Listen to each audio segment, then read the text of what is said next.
الله أكبر.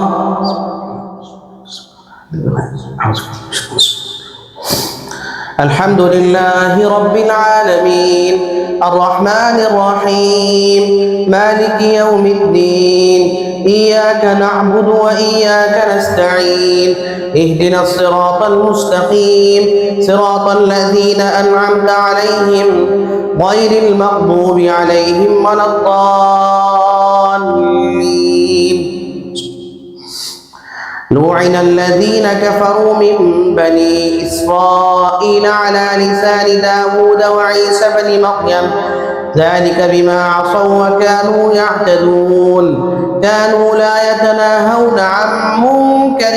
فعلوه لبئس ما كانوا يفعلون ترى كثيرا منهم يتولون الذين كفروا لبئس ما قدمت لهم أنفسهم أن سخط الله عليهم وفي العذاب هم خالدون ولو كانوا يؤمنون بالله والنبي وما أنزل إليه ما اتخذوهم أولياء ولكن كثيرا منهم فاسقون لتجدن أشد الناس عداوة للذين آمنوا اليهود والذين أشركوا ولتجدن أقربهم مودة للذين آمنوا الذين قالوا إنا نصارى ذلك بأن منهم قسيسين ورهبانا وأنهم لا يستكبرون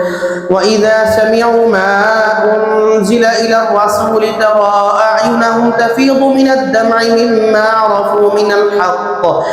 يقولون ربنا آمنا فاكتبنا مع الشاهدين وما لنا لا نؤمن بالله وما جاءنا من الحق ونطمع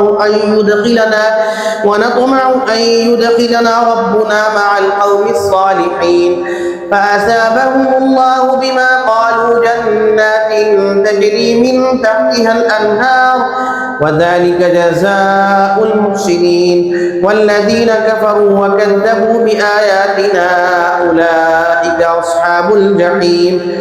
يا أيها الذين آمنوا لا تحرموا طيبات ما أحل الله لكم ولا تعتدوا إن الله لا يحب المعتدين وكلوا مما رزقكم الله حلالا طيبا واتقوا الله الذي أنتم به مؤمنون لا يؤاخذكم الله باللغو في أيمانكم ولكن يؤاخذكم بما عقدتم الأيمان فكفارته إطعام 10 مساكين من أوسط ما تطعمون أهليكم أو كسوتهم أو تحرير رقبة فمن لم يجد فصيام 3 أيام ذلك كفارة أيمانكم إذا حلفتم واحفظوا أيمانكم كذلك يبين الله لكم آياته لعلكم تشكرون يا أيها الذين آمنوا إنما الخمر والميسر والأنصاب والأزلام رجس من عمل الشيطان فاجتنبوه لعلكم تفلحون إنما يريد الشيطان أن يوقع بينكم العداوة والبغضاء في الخمر والميسر ويصدكم عن ذكر الله وعن الصلاة فهل أنتم منتهون وأطيعوا الله وأطيعوا الرسول واحذروا فإن توليتم فاعلموا أنما على رسولنا البلاغ المبين ليس على الذين آمنوا وعملوا الصالحات جناح فيما طعموا إذا ما اتقوا وآمنوا وعملوا الصالحات ثم اتقوا وأحسنوا والله يحب المحسنين يا أيها الذين آمنوا ليبلونكم ينهاكم الله بشيء من الصيد تناله أيديكم ورماحكم ليعلم الله من يخافه بالغيب فمن اعتدى بعد ذلك فله عذاب أليم. يا أيها الذين آمنوا لا تقتلوا الصيد وأنتم حرم ومن قتله منكم متعمدا فجزاء مثل ما قتل من النعم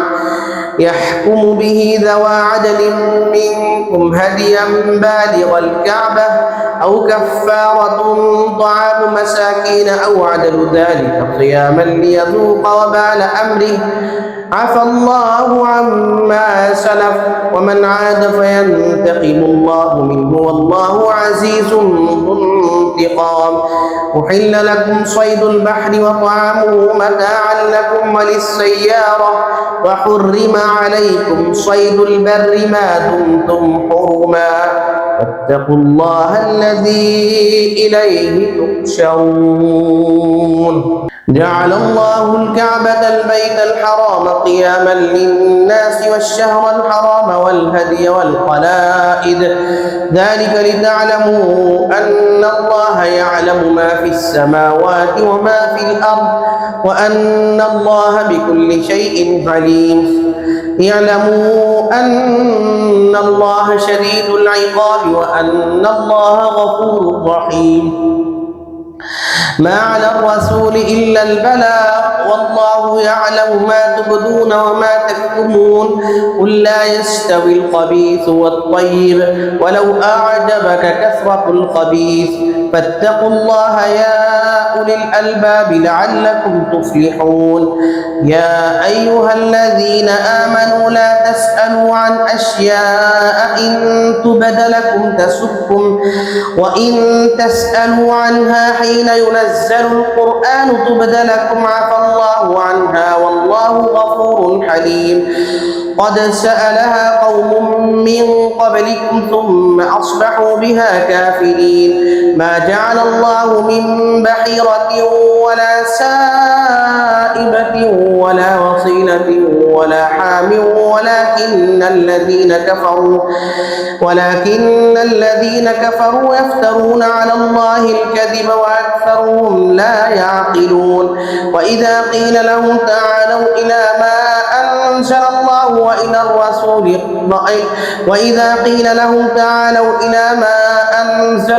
وإلى الرسول قالوا حسبنا ما وجدنا عليه آباءنا أولو كان آباؤهم لا يعلمون شيئا ولا يهتدون. يا أيها الذين آمنوا عليكم أنفسكم لا يضركم من ضل إذا اهتديتم إلى الله مرجعكم جميعا فينبئكم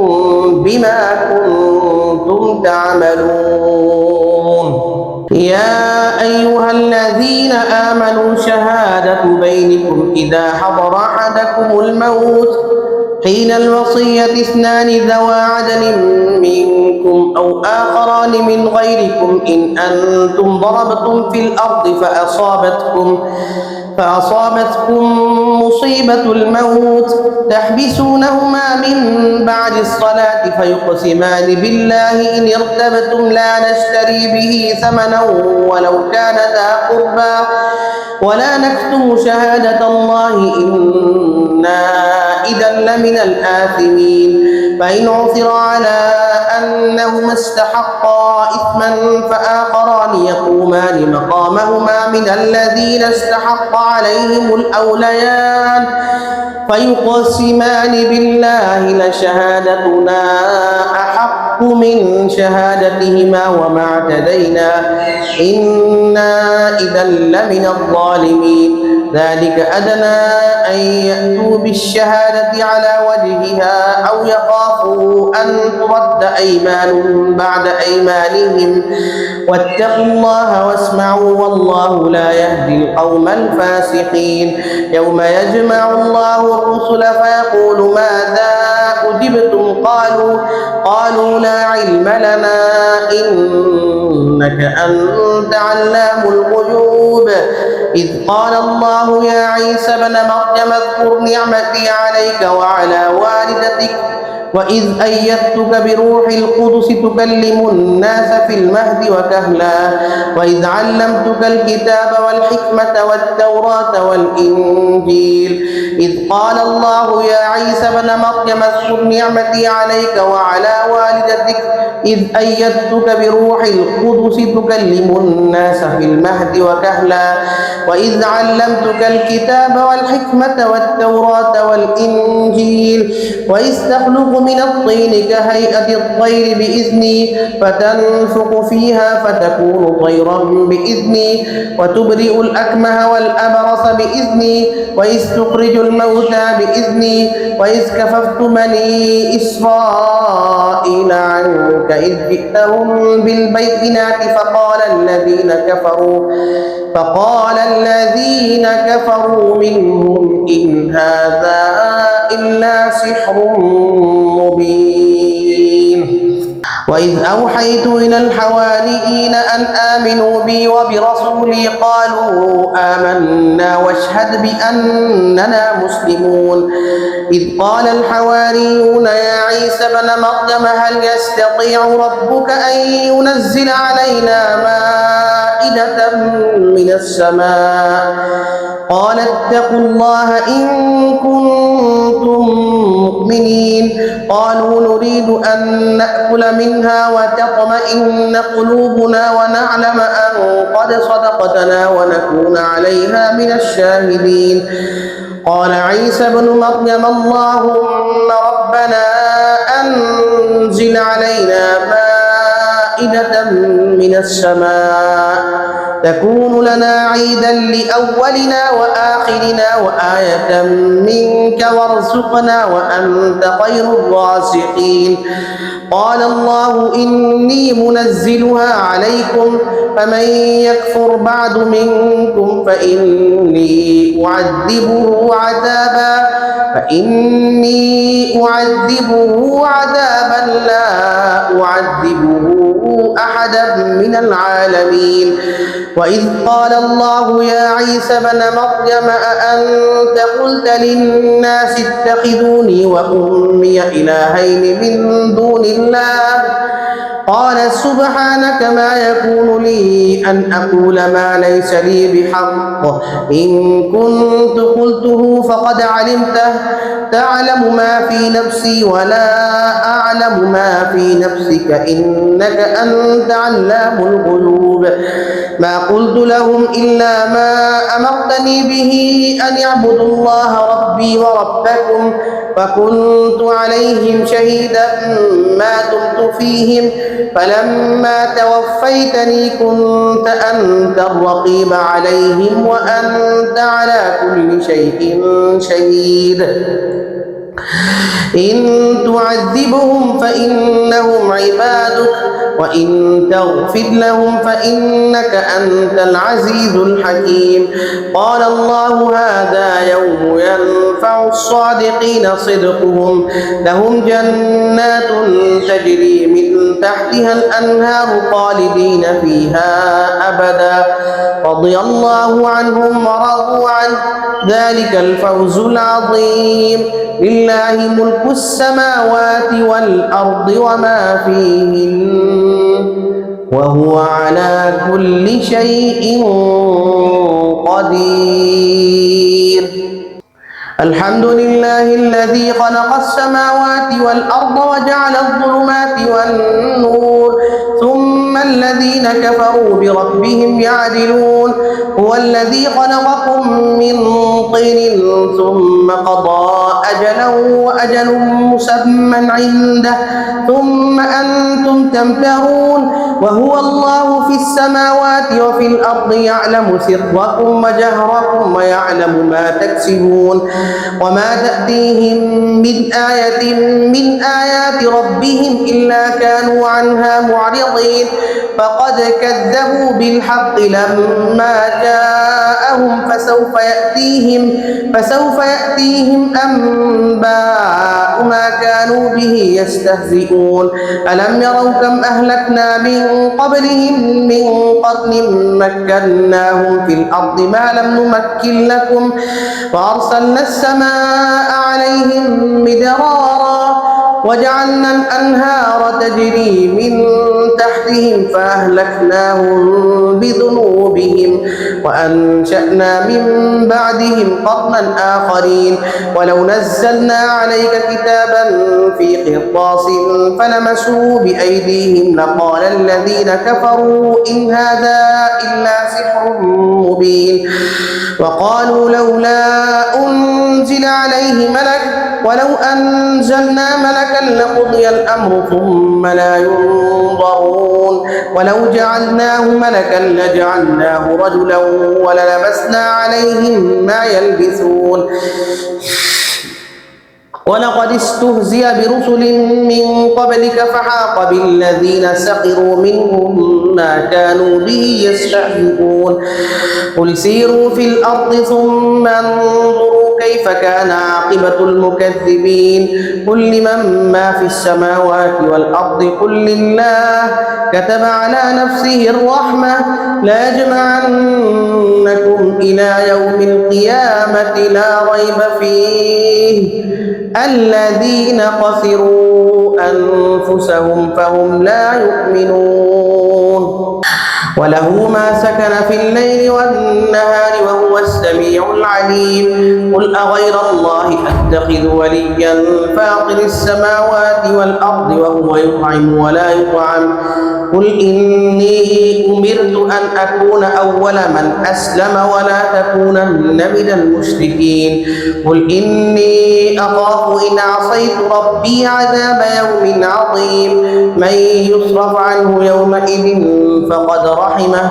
وذلك الفوز العظيم وذلك الفوز المبين وإن يمسسك الله بضر فلا كاشف له إلا هو وإن يمسسك بخير فهو على كل شيء قدير وهو القاهر فوق عباده وهو الحكيم الخبير قل أي شيء أكبر شهادة قل الله شهيد بيني وبينكم وأوحي إلي هذا القرآن لأنذركم به ومن بلغ أئنكم لتشهدون أن مع الله آلهة أخرى قل لا أشهد قل إنما هو إله واحد وإنني بريء مما تشركون الذين آتيناهم الكتاب يعرفونه كما يعرفون أبناءهم الذين خسروا أنفسهم فهم لا يؤمنون ومن أظلم ممن افترى على الله كذبا أو كذب بآياته إنه لا يفلح الظالمون ويوم نحشرهم جميعا ثم نقول للذين أشركوا أين شركاؤكم الذين كنتم تزعمون ثم لم تكن فتنتهم إلا أن قالوا والله ربنا ما كنا مشركين انظر كيف كذبوا على أنفسهم وضل عنهم ما كانوا يفترون ومنهم من يستمع إليك وجعلنا على قلوبهم أكنة أن يفقهوا وفي آذانهم وقرا وإن يروا كل آية لا يؤمنوا بها حتى إذا جاءوك يجادلونك يقول الذين كفروا إن هذا إلا أساطير الأولين وهم ينهون عنه وينأون عنه وإن يهلكون إلا أنفسهم وما يشعرون ولو ترى إذ وقفوا على النار فقالوا يا ليتنا نرد ولا نكذب بآيات ربنا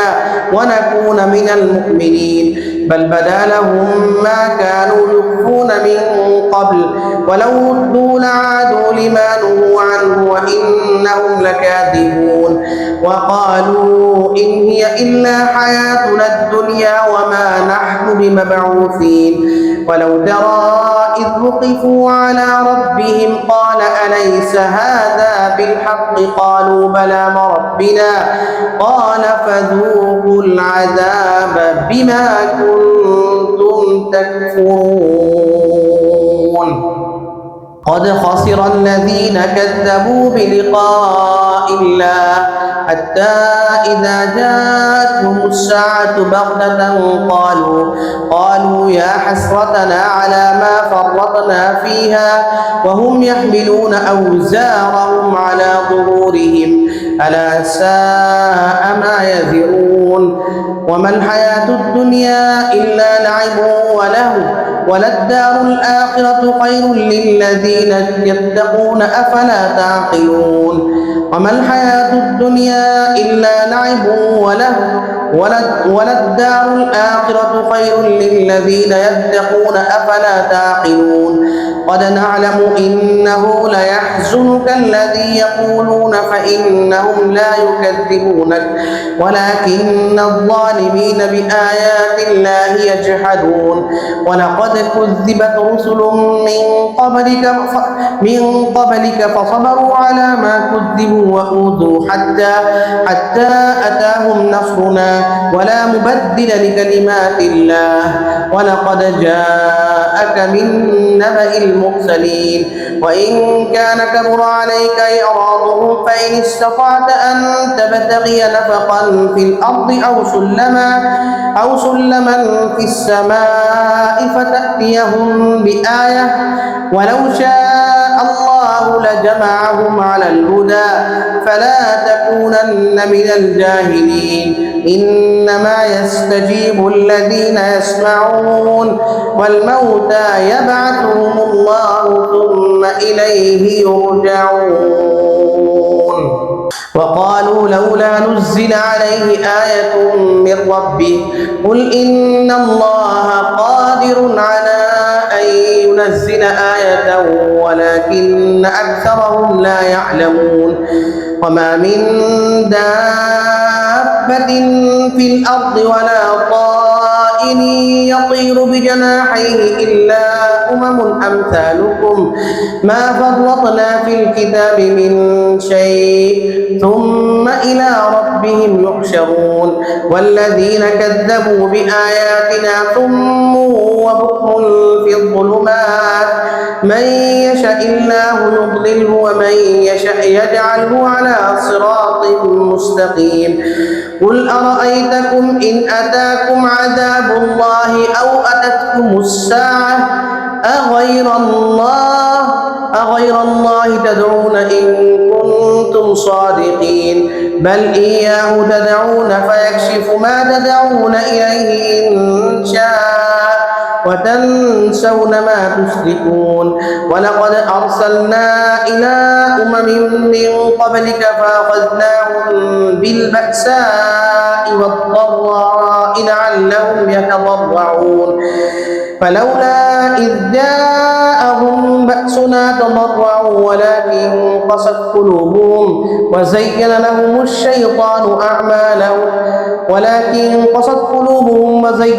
الشيطان ما كانوا يعملون فلما نسوا ما ذكروا به فتحنا عليهم أبواب كل شيء حتى إذا فرحوا بما أوتوا أخذناهم بغتة فإذا هم مبلسون فقطع دابر القوم الذين ظلموا والحمد لله رب العالمين.